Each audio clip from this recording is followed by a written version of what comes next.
की कहानी YouTube channel पर मैं धनंजय जैन आप सभी का हार्दिक अभिवादन करता हूं। दोस्तों, किसी शायर ने बहुत सही और सटीक कहा है, मांगी हुई खुशियों से किसका भला होता है। मांगी हुई खुशियों से किसका भला होता है, जिसका जितना तकदीर में लिखा है उसको उतना ही अदा होता है। दोस्तों, एक सुंदर राजकुमारी जिसको कि अपने रूप और सौंदर्य का अत्यंत घमंड था और भाग्य का चक्र ऐसा चलता है कि उसका रूप, उसका सौंदर्य मिट्टी में मिल जाता है। इसलिए दोस्तों, घमंड, गर्व कभी भी किसी भी चीज का मत करना। कब किसका भाग्य परिवर्तित हो जाएगा बोल नहीं सकते हैं। आज की कहानी इसी बात का द्योतक है, बड़ी प्रेरणास्पद है। आप मेरी कहानी पहली बार सुन रहे हो तो चैनल को लाइक कर लीजिएगा, सब्सक्राइब कर लीजिएगा और बेल आइकॉन के बटन को दबाकर उसे भी एक्टिव कर दीजिएगा, ताकि हर गुरुवार को जो भी मेरी नई कहानी अपलोड होती है उसकी पूर्व सूचना, उसका नोटिफिकेशन आपको प्राप्त हो जाए। दोस्तों, द्रविड़ देश में माधवगढ़ नाम का एक सुंदर नगर था। वहां के राजा विजय सिंह जी अपनी प्रजा का पुत्रवत पालन करते थे। राजा विजय सिंह जी को संतति के नाम पर एक ही कन्या थी और उसका नाम था मालती। मालती अत्यंत सुंदर थी। देवताओं की देवांगनाओं के रूप को भी तिरस्कृत कर दे ऐसा उसका रूप और लावण्य था। उसकी हंसी भी इस तरह से थी मानो मोती टपक रहे हो, मोती बरस रहे हो। पर एकाकी पुत्री होने के कारण से विजय सिंह जी ने और रानी ने उसे इतना ज्यादा प्यार दिया कि कभी भी कोई चीज के लिए उसे किसी ने रोका नहीं, टोका नहीं, चाहे वो अच्छा हो या बुरा हो। स्वतंत्रता मिलने के कारण से राजकुमारी अत्यंत उद्दंड हो गई, किसी का सुनती नहीं थी। और फिर उसके ऊपर उसका रूप, उसका सौंदर्य, यही कारण उसे घमंड की पराकाष्ठा पर लेकर चला गया। वो अपने सामने सभी को तुच्छ समझती थी।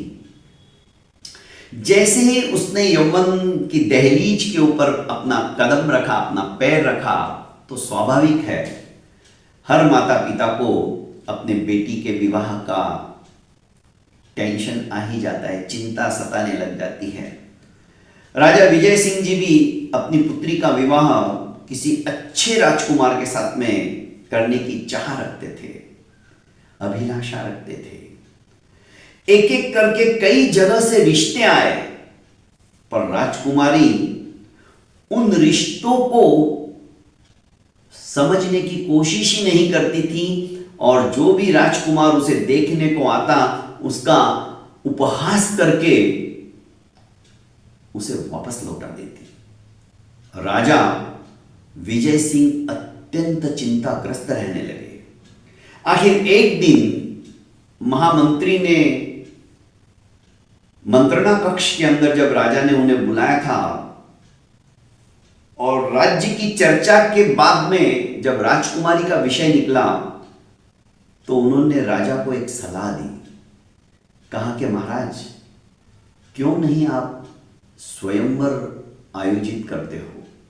दूर दूर के राजा, राजकुमार सभी आएंगे। हो सकता है राजकुमारी को कोई पसंद आ जाए और वरमाला उसके गले में डाल दे और इस तरह से राजकुमारी का विवाह हो जाएगा। राजा को अपने मंत्री की बात जच गई। उन्होंने राजकुमारी से कहा कि मालती, अगले महीने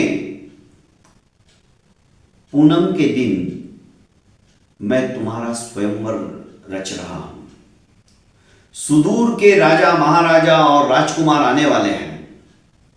उस समय तुम्हें जो पसंद आए, जिसके गले में तुम माला डाल दोगी, वो तुम्हारा पति हो जाएगा। पर तुम्हें अब विवाह करना ही होगा। कब तक तुम हमारी बेटी ही रहोगी, क्योंकि बेटी पराया धन होती है। तुम्हें कहीं ना कहीं, कभी ना कभी तो जाना ही है। इसीलिए मैंने ये स्वयंवर की रचना की है।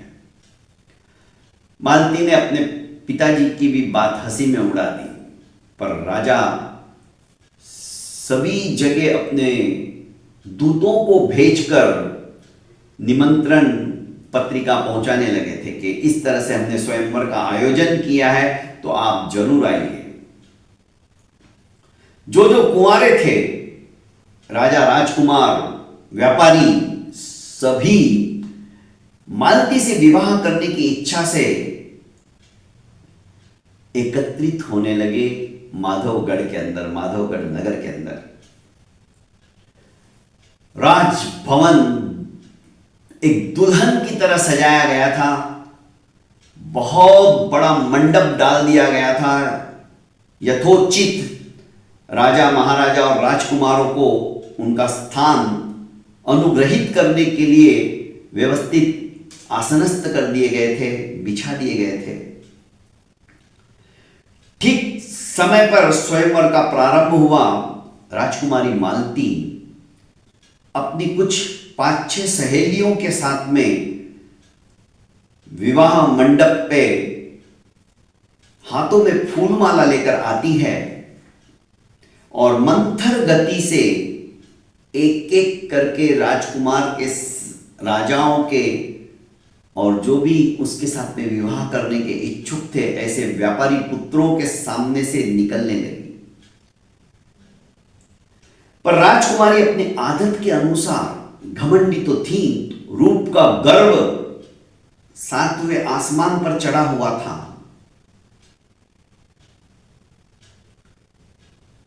उपहास करते हुए, एक एक को नीचा दिखाते हुए, अपने सहेलियों के साथ में हंसी मजाक और ठिठोली करते हुए आगे की ओर बढ़ रही थी। जिन जिन राजकुमारों को उसने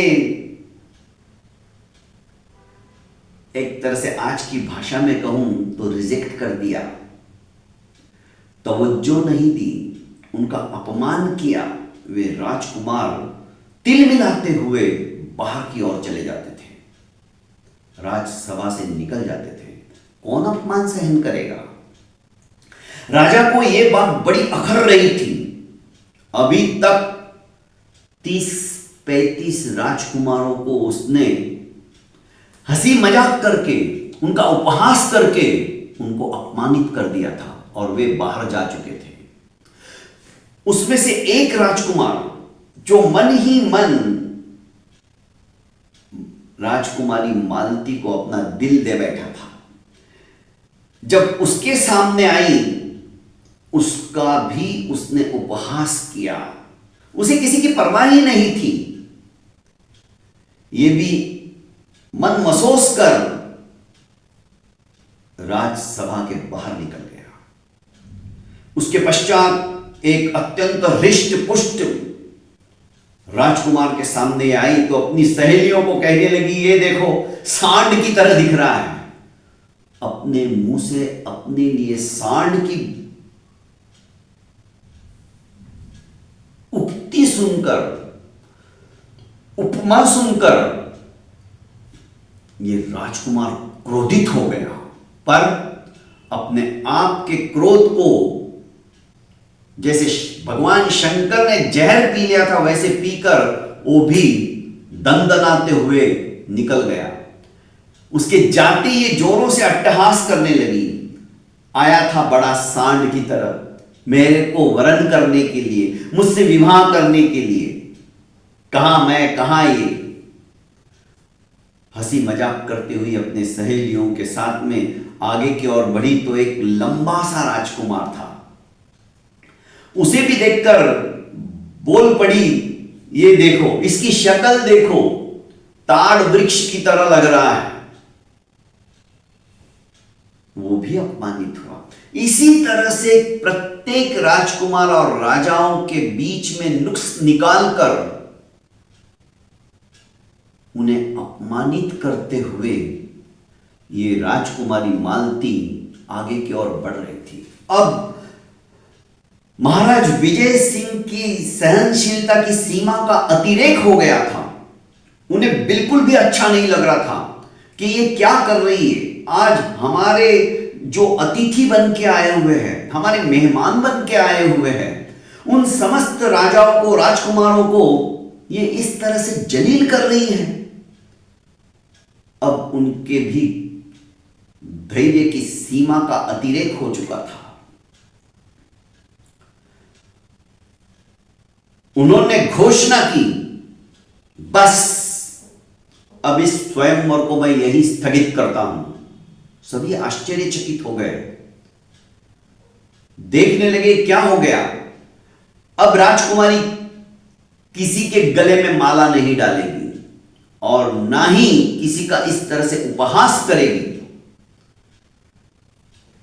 इसने बहुत राजकुमारों को अपमानित कर दिया है। अब मैं ये बर्दाश्त नहीं करूंगा। हमारे एक निमंत्रण के ऊपर दूर दूर से राजकुमार आ गए, पर उनका अपमान अब मैं नहीं सहन करूंगा। अब महामंत्री, सभा मंडप के बाहर जाओ और जो भी भिखारी दिखाई देता हो उसे लेकर आओ, उसी के साथ मैं इसका विवाह कर दूंगा। इसे अपने आप के रूप के ऊपर इतना घमंड है, इसको इसी बात की सजा मिलेगी। यह मेरा आदेश है और इसने मेरी आदेश की अवहेलना की तो इसको मृत्युदंड दे दिया जाए। राजकुमारी मालती ने स्वप्न में भी नहीं सोचा था कि मेरे पिताश्री इतने कठोर हो जाएंगे। रोने लगी, चिल्लाने लगी, पर राजा ने कह दिया ये मेरा आदेश है। इसी बीच सारी सभा आश्चर्यचकित हो गई थी। सारे राजकुमार की आंखें फटी की फटी रह गई थी कि राजा ने ये क्या आदेश सुना दिया। पर बाकी के सभी खुश थे कि ऐसी घमंडी राजकुमारी को तो ऐसा ही दंड देना चाहिए। अत्यंत उद्दंड हो चुकी थी ये। अब महामंत्री बाहर जाते हैं और एक भिखारी जिसकी की जटाएं बड़ी बड़ी हो चुकी हो, कई दिनों से उसने अपने सर के बाल नहीं धोए थे, फटे पुराने वस्त्र थे, उसे पकड़कर लाए। भिखारी कहने लगा, महाराज मैंने कोई अपराध नहीं किया है, मुझे किस बात का दंड देने के लिए यहां पर आपने बुला लिया। महाराज विजय सिंह ने कहा, तुमने कोई अपराध नहीं किया है, उसी का तुम्हें इनाम दिया जा रहा है। मेरी बेटी राजकुमारी मालती के साथ तुम्हारा विवाह यहीं पे संपन्न किया जाएगा। भिखारी को कुछ समझ में नहीं आ रहा था। उसने अपनी मनोदशा इस तरह से की जैसे कोई भगवान ने दिया है तो छप्पर फाड़ के दे दिया उसकी झोली के अंदर। जो 2 समय का खाना का भी जुगाड़ नहीं कर सकता था, उसको राजकुमारी मिल रही है। राजकुमारी बहुत रोई, बहुत चिल्लाई, कहा कि मैं ये विवाह नहीं करूंगी। पर राजा ने कह दिया, नहीं करोगी तो तुम्हें मृत्यु दंड दिया जाएगा, वो भी सभी के सामने। ये मेरा आदेश है। राजा का गुस्सा मालती ने आज तक ऐसा नहीं देखा था। मजबूरन भिखारी के गले में उसे वरमाला डालनी पड़ी और राजा ने आदेश दिया, आज से यही तुम्हारा पति रहेगा। कोई शिकायत मुझे नहीं आनी चाहिए। पूरा जीवन तुम भी इसके साथ भीख मांगकर जहां ये रहता है वहां रहोगी, और तुमने इसे भी कुछ तकलीफ दी तब भी तुम्हें मृत्यु दंड दिया जाएगा। तुम्हारी यही सजा है।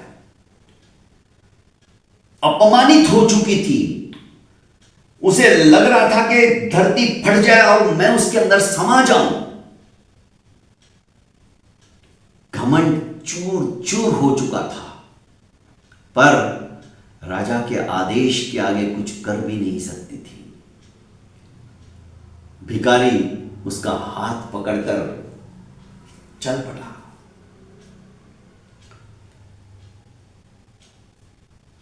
भिखारी ने कहा कि मुझे लगता है कि अब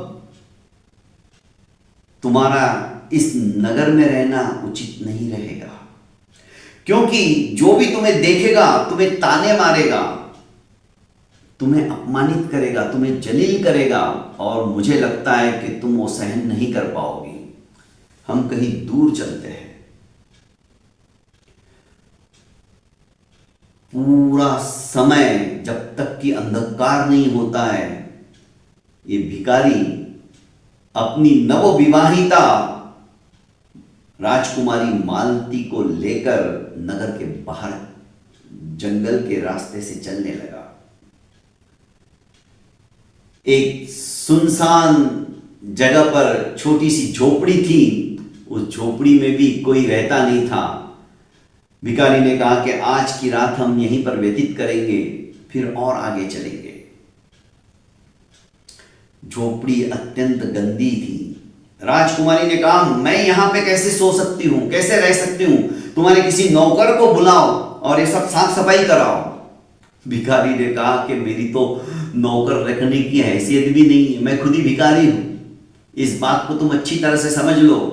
मैं गांव में जाकर लोगों से भीख मांगता हूं, तब कहीं जाकर मेरा पेट भरता है। वो भी कभी मिला तो ठीक, नहीं मिला तो मैं भूखा रह जाता हूं। इसीलिए मैं भिखारी हूं और अब तुम्हें मेरा साथ देना पड़ेगा। जो कुछ मुझे मिल रहा है वो तुम्हें ही बना के खिलाना है। मैं बनाऊं?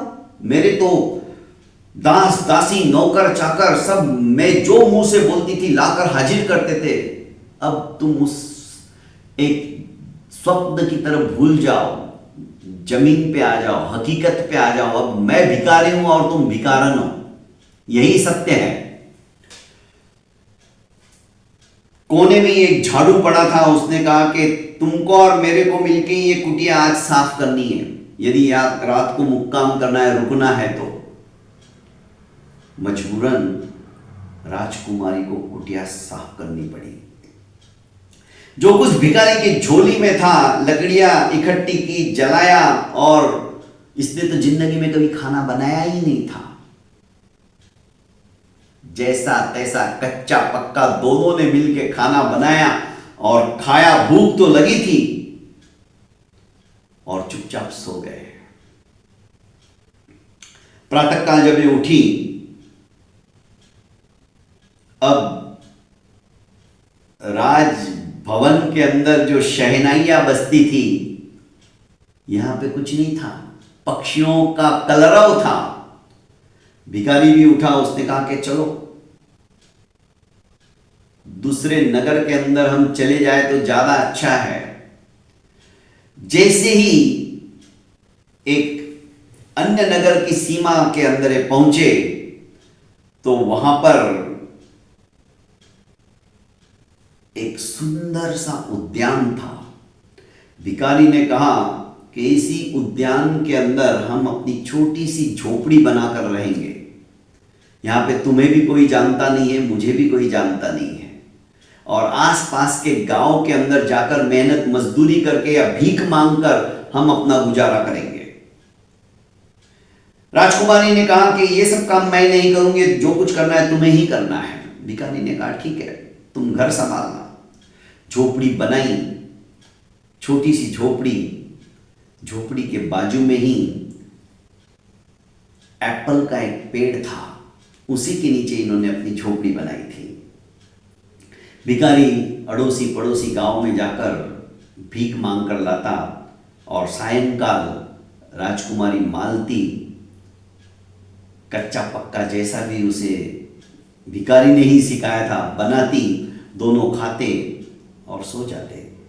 कतिपय महीने ऐसे ही व्यतीत हो गए।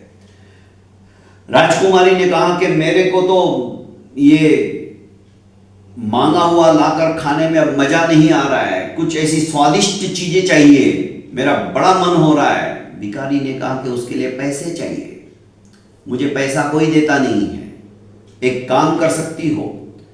भिखारी ने सवेरे सवेरे उठकर सुंदर सुंदर जो एप्पल थे वो तोड़े, टोकरी के अंदर भरे और राजकुमारी मालती के सर पे वो टोकरी रखी और कहा कि जाओ नगर में और बेच कर आओ, इससे जो पैसा मिलेगा तुम ही बाजार से कुछ ना कुछ खरीद के लाओ, मुझे भी खिलाओ तुम भी खाओ। राजकुमारी ने तो पहले बहुत आनाकानी की कि मैं ये सब नहीं करूंगी, पर भिखारी ने कड़क स्वर में कहा कि अकेला मैं कब तक भीख मांगूंगा, तुम अब मेरी धर्मपत्नी हो, तुम्हें भी ये काम सीखना ही पड़ेगा। और तुम कोई भीख नहीं मांग रही हो, तुम तो इन सेफ को बेचने को जा रहे हो, उसके बदले में तुम्हें पैसा मिलेगा। कतिपय दिनों तक ये टोकरी में प्रतिदिन सेफ ले जाती और बेचती, धीरे धीरे थोड़ा बहुत पैसा इकट्ठा होने लगा। एक दिन भिखारी की ये पत्नी राजकुमारी मालती सेब की टोकरी लेकर बाजार के अंदर बैठी थी। वहां का सेनापति आया और उसने सेब से भरी टोकरी को लात मार दी, सारे सेब बिखर गए और कहा कि चली जा यहां से, क्योंकि कल मेरी बेटी तेरे से सेब मांगने के लिए आई थी तो तूने सेब नहीं दिए। तो मालती ने कहा वो आपकी बेटी थी, वो कह रही थी मैं सेनापति की बेटी हूं, मुझे सेब दे दो, मैं पैसे नहीं दूंगी। उसने मुझे पैसे नहीं दिए इसलिए मैंने नहीं दिए। तुम्हारी इसी हिमाकत के कारण से मैंने टोकरे को लात मारी, तुम्हारी हिम्मत कैसे हो गई मेरी बेटी को ना बोलने की। सारे सेब बिखर गए थे, लोग इकट्ठे हो गए थे। बेचारी मालती रोती रोती भिखारी के पास आई कुटिया में और कहने लगी, भिखारी भी उसको बोलने लगा कि तुमको इस तरह से अपमानित नहीं करना चाहिए था उसकी बेटी को, और आज यदि वो सेनापति आया था तो उससे माफी मांग लेनी चाहिए थी। अभी तक तुम्हारा घमंड खत्म नहीं हुआ है। अरे ये भूल जाओ तुम राजकुमारी हो, तुम अभी एक भिखारन हो। क्योंकि राजकुमारी को जब जब गुस्सा आता था तो उसको अपने दिन याद आते थे और घमंड के मारे अपनी औकात अभी तक नहीं भूली थी, पर उसको एहसास हो गया कि मैं अब एक तुच्छ भिखारन हूं। उसे पछतावा आने लगा था, मन ही मन सोचने लगी थी किसी राजकुमार के गले में बड़बड़ाई हो, मैं वरमाला डाल देती तो आज मेरे को इस तरह से भिखारी के साथ में नहीं रहना पड़ता। भिखारी ने बात सुन ली, उसने कहा खबरदार, अब तुम सिर्फ और सिर्फ मेरी पत्नी हो, किसी के बारे में मन में भी ऐसे विचार मत आने देना, तुम्हारी करनी का ही फल तुम्हें मिला है। अब बेचारी राजकुमारी मालती करती भी तो क्या करती। भिखारी ने कहा कि चलो ठीक है, यहां का सेनापति अब तुम्हें पहचान गया है कि तुम इधर ही झोपड़ी में रहते, तो कहीं ना कहीं से आके और तुम्हें जलील करेगा क्योंकि तुमने उसकी बेटी का अपमान किया है। हम यहां से कहीं और चलते हैं। चलते चलते एक सुंदर से नगर के अंदर वो पहुंच जाते हैं। दूर से ही राजमहल जैसा दिखने वाला एक सुंदर महल। जब राजकुमारी मालती अर्थात वो भिखारन अपने पति भिखारी से पूछती है कि किसका महल है, तो वो कहता है तुमने उस राजकुमार का जो अपमान किया था ना, सांड जैसा है, ये उसी का महल है, हम उसी के नगरी में हैं। तब तो हम यहां पे भी नहीं रह सकते, उसे यदि पता चल गया तो हमें वो भी जलील करेगा। भिखारी कहता है हां, ये बात मैं भी जानता हूं, क्योंकि तुमने उसका बुरी तरह से अपमान किया था। दूसरी दिशा में जाते हैं, वहां पर भी सुंदर सा उद्यान देखते हैं तो राजकुमारी मालती कहती कि यह उद्यान एकदम सही है, यहां पर हम रहेंगे। भिखारी कहता है ये उद्यान उस लंबे राजकुमार का है। ये उसकी नगरी में हम आ चुके हैं। क्या बात करते हो?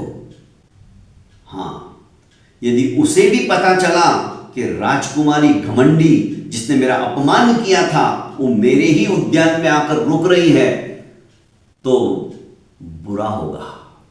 तो हम कहां जाएं? राजकुमारी, कहीं पे भी जाओ, ये तकलीफ तो अब तुम्हारी वजह से मुझे भी आने वाली है, क्योंकि सबको पता चल गया है कि तुम्हारा विवाह मेरे साथ हुआ है और तुम्हारा रूप, तुम्हारा सौंदर्य जगत विख्यात है। कोई भी तुम्हें एक बार देख ले तो पहचान जाएगा। पर अब मैं तो अपने रूप का कोई गर्व नहीं कर रही हूं, उल्टा मुझे तो पश्चाताप हो रहा है। मुझे अक्ल आ चुकी है। पर अब क्या होता है? इन लोगों का जो तुमने अपमान कर दिया, क्या वो अपमान, क्या उनके अंदर लगी हुई जो आग है वो समाप्त हो जाएगी? नहीं ना। अब चलो हम यहां पर भी नहीं, कहीं और चलते हैं। बढ़े आगे, दूसरी दिशा में बढ़ते गए। एक सुंदर नगरी पंपापुरी, वहां के रास्ते, वहां की गलियां, वहां की वीथियां, वहां के बड़े बड़े उद्यान दर्शनीय थे। मालती को लेकर भिखारी चले जा रहा था।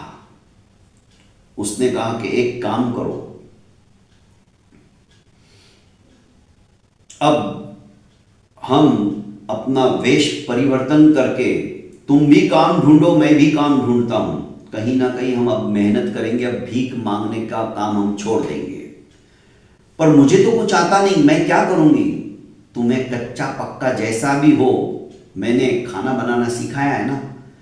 मैं यहाँ के राज दरबार के अपना वेश परिवर्तन करके रसोइये से मिलता हूं, तुम उसके हाथ बटाने का काम करो, उसका हाथ बटाओ, रसोई में उसकी हेल्प करो, और जो कुछ शाम को बचता है सबके खाने के बाद में वो लेके आया करो, हमें अच्छा खाना भी मिलेगा। इसने कहा ठीक है।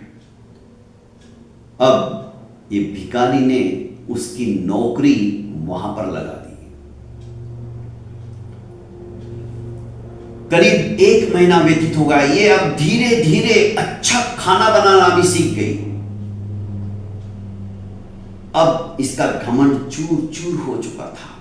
एक दिन रसोइये ने कहा कि आज हमें कम से कम 500 लोगों का खाना बनाना है।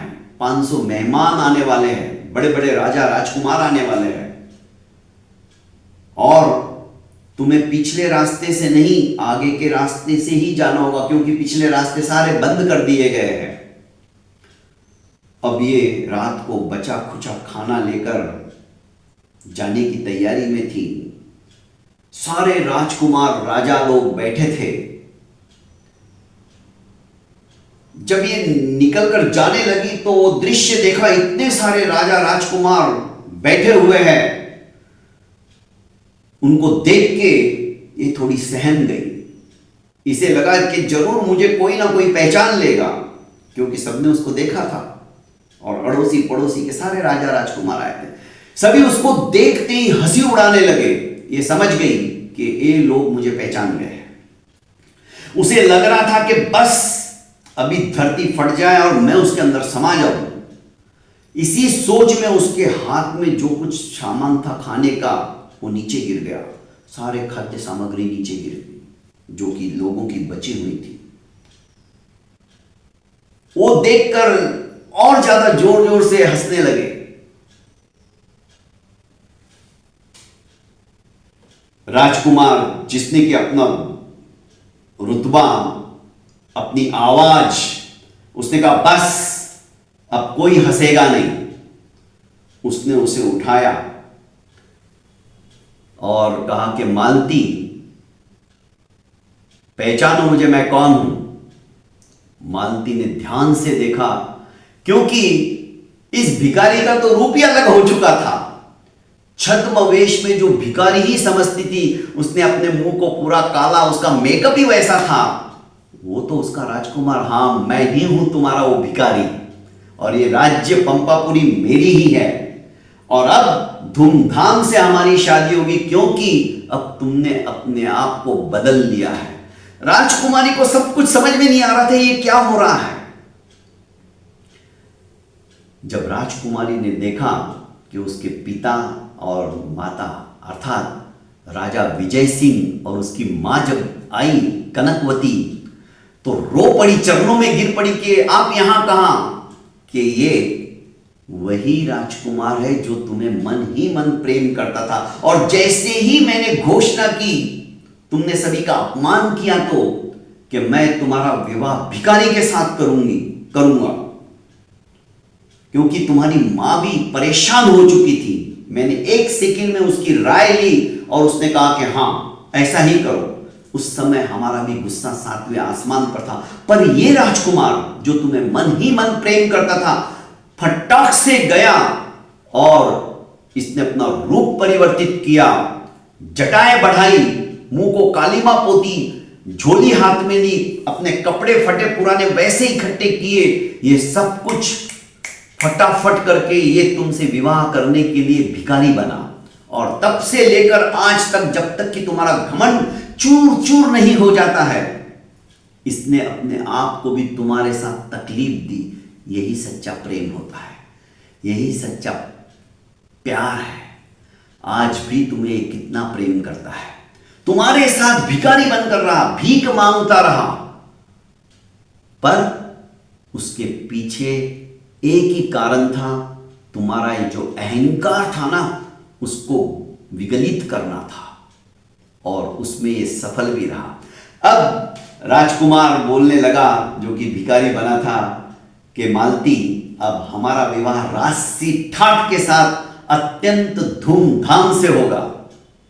और राजकुमारी मालती का और पंपापुर के राजकुमार का धूमधाम के साथ विवाह हुआ।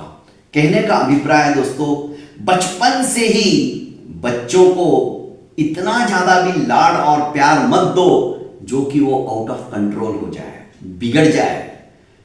उनको सुधारने में फिर बहुत समय लग जाता है, पर वैसा निमित्त भी मिलना चाहिए। यदि नहीं निमित्त मिला तो बच्चा आपका नहीं रहता है। फिर हम ही बोलते कि बच्चा हमारी सुनता नहीं है। कहां से सुनेगा? क्योंकि जो संस्कार बचपन से ही हमें देने चाहिए थे, हम दे नहीं पाते हैं। तो दोस्तों, कहानी कैसी लगी? बचपन से ही हमारे बच्चों को सुसंस्कारों के बीजों का बीजारोपण करके उनके जीवन को निर्माण करना ही हमारा उत्तरदायित्व है। सिर्फ बच्चा पैदा कर देना हमारे कर्तव्य की इतिश्री नहीं हो जाती है। बच्चों को संस्कार देना यह हमारा परम कर्तव्य है। नहीं मानता है तो हमने तो बहुत मार खाई है। आज आवश्यकता है बच्चों को संस्कारों से संस्कारित करने की। बहुत बहुत धन्यवाद।